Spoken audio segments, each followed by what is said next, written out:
instituto aqui não quer competência para o hospital. O pensamento está complementar o serviço de hospital, hasta que estudia serviço que por brinda junto a procedura não caminha por compartir gasto. Nos referimos a instituto médico San Nicolás, IMSAN, entre outros, está dando serviço de oftalmologia e espera que pronto lo porá certo tipo de cirurgia no centro médico. No momento de não quer competir com o hospital, nós está conhecer de que forma IMSAN quer estar diferente. Diretor do Instituto Médico San Nicolás está señalando princípio bom para definir para manejo do centro médico aqui. Take the care to the patient e não al revés. Hiba e cuido na e paciente e não solamente hiba paciente na e cuido. Sei que men conosco prova de dar cuido lo mais cerca que é possível. A lei de IMSAN passa ao parlamento em 2005 e por de tempo está desenvolvendo o centro médico aqui e seu serviço não. Dos serviços mais relevantes está para meu auxílio. Departamento de eerste hulp, spoedeisende hulp, que é bastante grande. Nós temos alrededor de 20.000 consultas por ano, que é bastante rápido. Então, 60 para 70 pacientes cada dia também é consultório. De dois, muito importante está no centro de diabético. Você conhece tem dois, que está localizado na Guayaca e Quinán.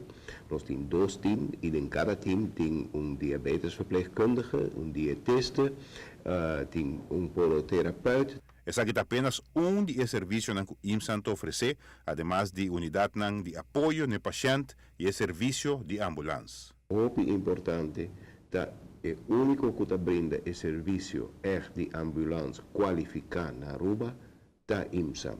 Nós temos departamento que dá serviço na gente da isla e toda gente dentro do departamento a educação, está opgeleid maneira na Holanda e está certificado. Com IMSAN comparar seu mês com o serviço com o hospital. Nós estamos provando mais e mais de chegar a arreglo com o hospital. Nós não temos competência com o hospital, nós está suplementário. Nós não queremos somente o mesmo serviço que locuta guardar e não, pero nós queremos outro serviço que não existe ainda. Amplificar o serviço para a nossa população, pero sempre em cooperação com o outro. Ok, qual é outro serviço adicional que o IMSAN lo que dá para justamente essa diferença?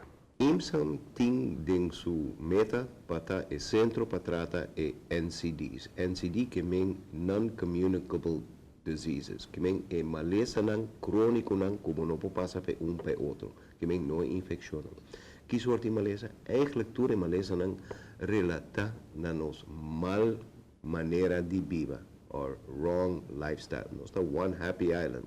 Nós está gusta comer, nós está comer obes, nós está bebe, nós está fuma, nós está fiesta. IMSAN lo quer brinda serviço para especialmente atender com de consequência de estilo de vida obes, obesidade. Giovanni Müller, Notícia da Noite. O diretor de IMSAN reconheceu que a comunidade começa a mover e está orgulhoso de estar aqui. Assim, nós temos trabalho para atender com o fenômeno de obesidade e consequências associadas a aqui. Nós lo trata aqui de uma próxima edição de Notícia da Noite.